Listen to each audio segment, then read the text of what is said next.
তিনি নিজে একজন মুসলিম মহিলা, কিন্তু রবিবার 7ই ডিসেম্বর ব্রিগেডের 5 লক্ষ কণ্ঠে গীতাপাঠ অনুষ্ঠানে দাঁড়িয়ে তিনি দীপ্ত কণ্ঠে ঘোষণা করলেন, সবার আগে তিনি ভারতীয়। ধর্ম ভিন্ন হতেই পারে, মুসলিম ধর্মের হলেও আমি ভারতীয়। অর্থাৎ তার কাছে ধর্ম নয়, দেশ আগে। আমরা বলছি দক্ষিণ 24 পরগনার মথুরাপুরের বাসিন্দা রেবেকা মোল্লার কথা। ওই মুসলিম মহিলা সাফ জানালেন, তিনি তো আর মমতা ব্যানার্জি বা ফিরহাদ হাকিমের মতো নন। হিন্দুদের এই গীতা পাঠের অনুষ্ঠান একটি উৎসব, সেই উৎসব তিনি দেখতে এসেছেন।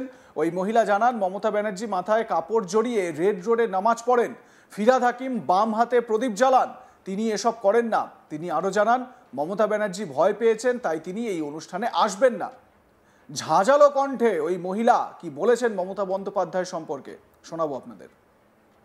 দেখুন, আপনারা মিডিয়া অনেক রকম প্রশ্ন করতে, আমাদের মমতা বন্দ্যোপাধ্যায় যখন একজোটে গিয়ে যখন নামাজ পড়েন, যখন একটার বাড়িতে একটার গ্রহণ করেন, যখন মমতা বন্দ্যোপাধ্যায় ফুরফুরে গিয়ে একবার ইয়ে করতে, আমি তো সেটাই আর করতে আসিনি। আমি শুনতে আসতে পারি, উৎসব ব্যক্তিগতভাবে আমরা আসতে পারি। আমি তো আর মমতা বন্দ্যোপাধ্যায়ের মতো না, আর ফিরহাদ বাবুর মতো না যে বাম হাতে প্রদীপ জ্বালাবো আর মমতা বন্দ্যোপাধ্যায়ের মতো মাথায় কাপড় দিয়ে এবং কালী ঠাকুরকে ফুল লেগে করবো, এটাই আমি করতে আসিনি। আমি একজন মুসলিম ধর্মের মেয়ে, আমি কিন্তু আমি ভারতের নাগরিক, আমি ভারতবর্ষের একজন ভারত মাতা আমার মা। আমি মমতা বন্দ্যোপাধ্যায়কেও বলতে চাই, উনি এখানে আসবেন না। মমতা বন্দ্যোপাধ্যায় ভয় পাচ্ছে।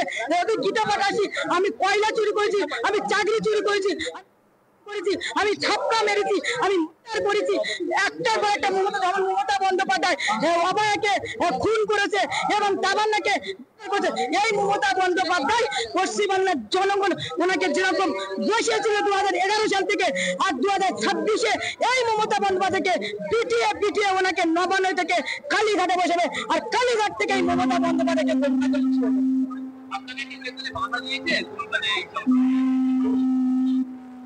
আমাকে বাধা দিলে আমি বাধা মানতে চাই না, কারণ আমি তো বাধা পেয়েছি 2018 সাল থেকে। কারণ আমাকে 30-এর উপর কেস, আমি 28 দিন জেলও কেটেছি এবং আমার হাতে প্লেট বসানো আছে। আমি মমতা বন্দ্যোপাধ্যায় এবং তৃণমূলের বন্ধুরা থেকে চোখ যত আমার আগ্রহ, আমি তত ওপরে উঠবো। আমি কাউকে থেকে ভয় করি না এবং ভয়ও পাই না। আমি আমার নিজের সাহায্য করি, নিজের সিকিউরিটি আমি নিজে। এদিকে ব্রিগেডে এই গীতা পাঠ নিয়ে বিজেপিকে নিশানা করেছেন তৃণমূলের অন্যতম রাজ্য সাধারণ সম্পাদক কুণাল ঘোষ। তিনি বলেন, গোটা অনুষ্ঠানটি বিজেপির রাজনৈতিক কর্মসূচিতে পরিণত হয়েছে। এটা যে হবে সেটা আমরা আগেই বলেছিলাম। কুণাল ঘোষ বলেন, গীতাকে ভালোবাসা মানে বিজেপিকে ভালোবাসা নয়। কুণালের মতে যে কজন গিয়েছে তাদের কাছে সংস্কৃত মানে নরা, বিজেপির কাজ হারা। কুণাল বলেন, যারা গিয়েছে তাদের যদি জিজ্ঞাসা করেন গীতায় কটা অধ্যায় রয়েছে, কটা শ্লোক, এদের ধারে কাছে নেই। রাজনৈতিকভাবে মানুষকে বিভ্রান্ত করার জন্য, হিন্দু ধর্মাবলম্বী কিছু মানুষের আবেগকে বিপথে চালনা করার জন্য গীতা নিয়ে তারা রাজনীতি করতে গিয়েছে। গীতা প্রণাম করার মতো, আর ওদের রাজনৈতিক কর্মসূচি প্রত্যাখ্যান করার মতো।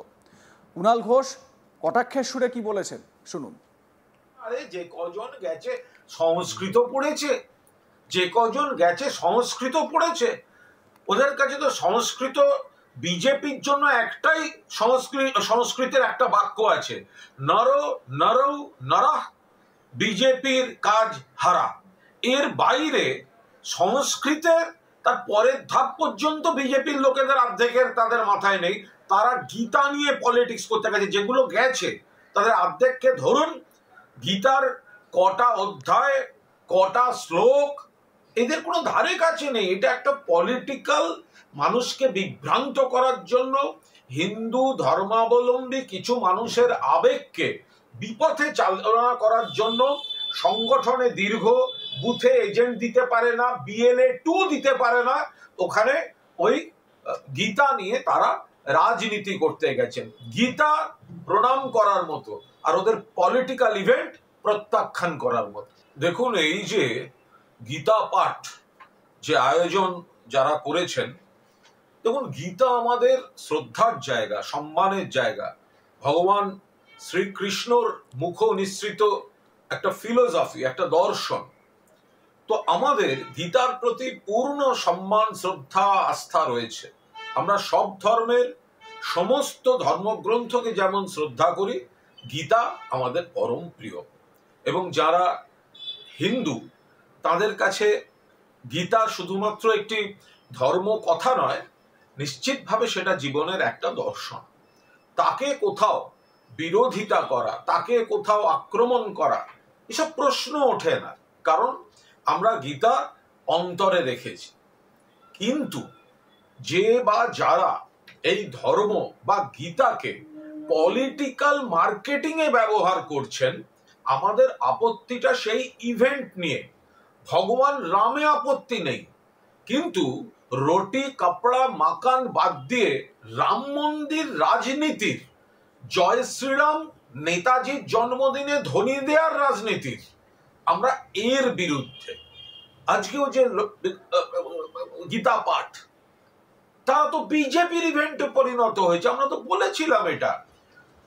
ওই যিনি কি একটা অভিযোগে অভিযুক্ত একটা সোকল্ড মহারাজ, তার সঙ্গে তো সব বিজেপি নেতাদের দেখা গেল। তো বিজেপি নেতাদের পলিটিক্যাল ইভেন্ট, ওনারা মাঠ ভরাতে পারবেন না, ওনারা বড় জমায়েত করতে পারবেন না, ওনাদের মধ্যে ঝগড়াঝাঁটি, গোষ্ঠী বিবাদ। তাই গীতাকে সামনে রেখে মানুষকে বিভ্রান্ত করছেন, হিন্দু ধর্মকেন্দ্রিক রাজনীতি করতে চাইছেন। যারা গীতাকে ভালোবাসেন তারা গীতাকে ভালোবাসবেন। গীতাকে ভালোবাসা মানে বিজেপিকে ভালোবাসা না।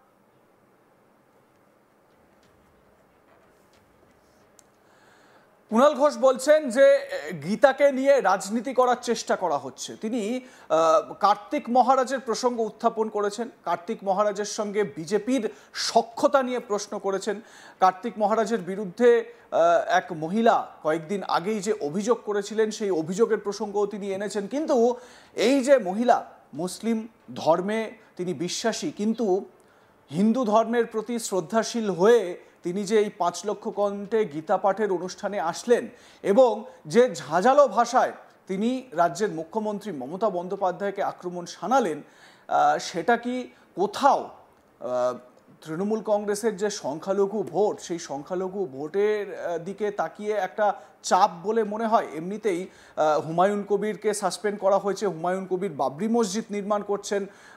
বাবরি মসজিদ নির্মাণ করতে গিয়ে যে বাধা তিনি পেয়েছিলেন, সেই বাধা তার নেই। হাইকোর্ট সেখান থেকে তাকে একেবারে বলা যেতে পারে একটা সুরাহা দিয়েছে।